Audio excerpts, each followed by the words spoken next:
So, have you ever seen a movie and you weren't sure what to make of it? Like, you weren't sure whether you liked it or not?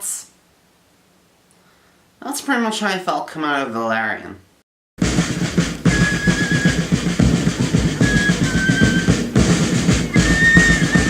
Hi, I'm Danny Quinn, and welcome to the latest episode of First Impressions.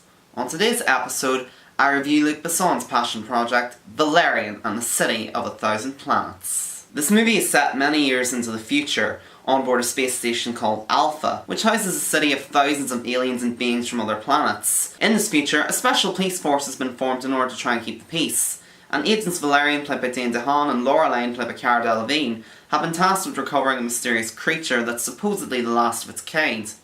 However, they soon uncover a treacherous force that threatens the future of the galaxy. Director Luc Besson has been quite on and off over the years.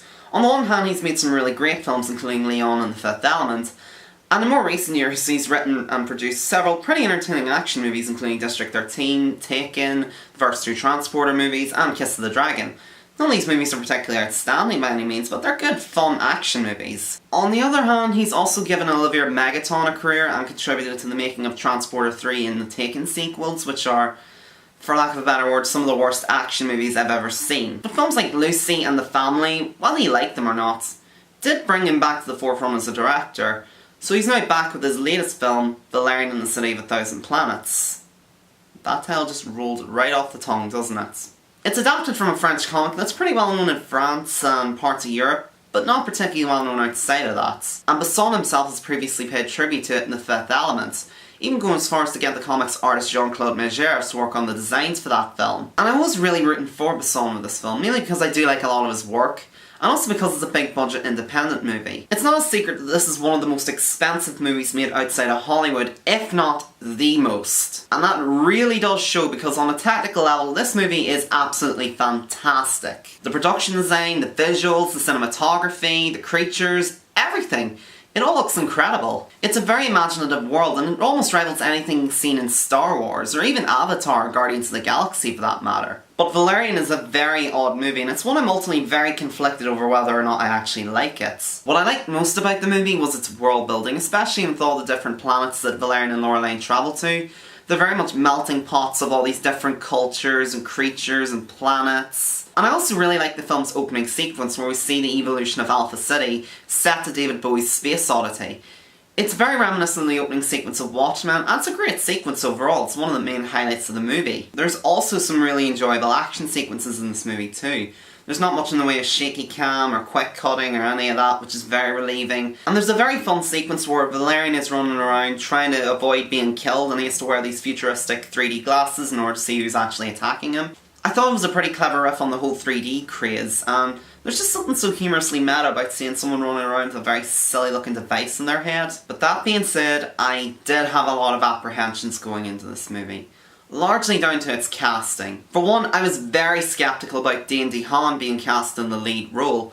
Not because he's a bad actor or anything, but because he's usually suited for intense roles like in Chronicle or A Cure for Wellness. And I just didn't think he'd be suited to playing a wisecracking, womanizing action hero. And unfortunately, having seen the movie, yeah, I'm not entirely convinced he can actually pull it off. His performance as a whole just felt a little bit dopey. He's decent enough in the action scenes, but whenever he settles with cracking a one-liner or sounding cocky, it just kind of falls flat. Cara Delevingne fares surprisingly better as his partner Laureline. I think many were very apprehensive about her casting because she's not exactly the best of actors, and her performance in Suicide Squad as Enchantress was, for lack of a better word, kind of awful. But I was willing to give her the benefit of the doubt, because while she wasn't very good in Suicide Squad, it didn't exactly help that Enchantress was a piss-poor villain overall. Indeed, I think she fares alright in the role. She's not great, but she's a lot better than DeHaan is, which is really saying something, because there's still the odd moment where she tries to sound tough, and it just falls flat. It also doesn't help that the pair have very little in the way of chemistry, and it's almost like the movie constantly tries to remind you that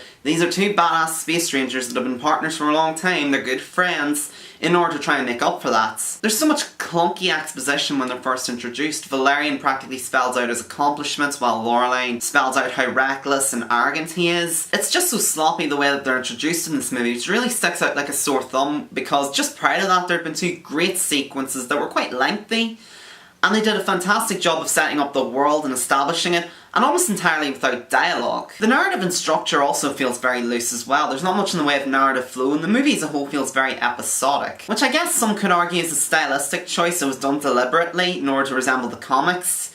You could argue that it makes the movie feel more like an adventure. There's loads of bizarre non sequiturs and weird set pieces, which might make for some great fan service if you're a fan of the comics, but to someone like me who doesn't really read the comics, they just came across as a bit distracting and shoehorned in.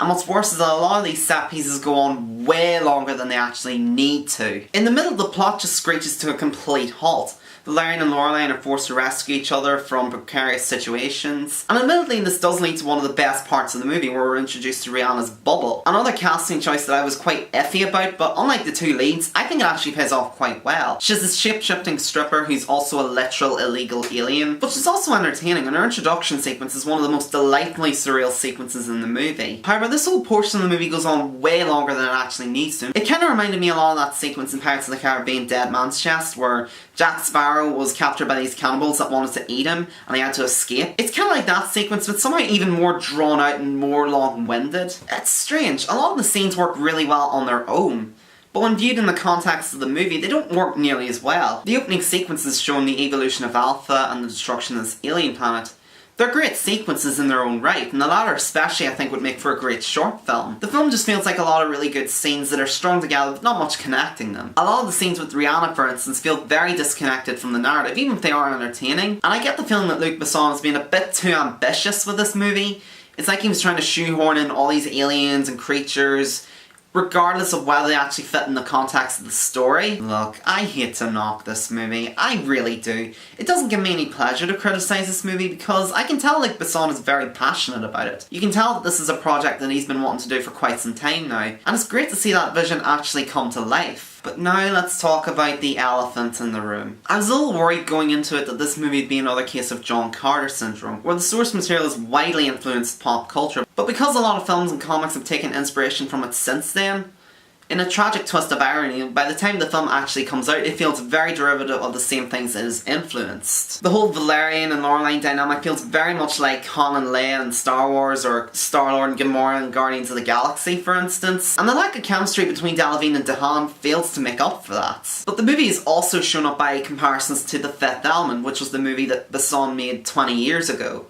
Which is basically this movie, except much tighter, much more entertaining, much more unique, and much funnier than this movie was. By comparison, Valerian just feels like a sloppy, disorganised mess. On one final note, I saw the movie in 3D, and if I'm being honest, I wouldn't really recommend seeing the movie that way.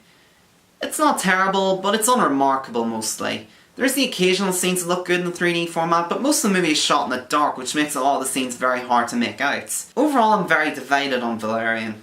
On the one hand, I like it for its ambition and its world building. There's some other things that work in its favour too. There's some great action sequences which are quite a bit of fun, and there's some decent humour scattered throughout. I can certainly see this movie becoming a cult favourite, and I know some people will probably get a kick out of it.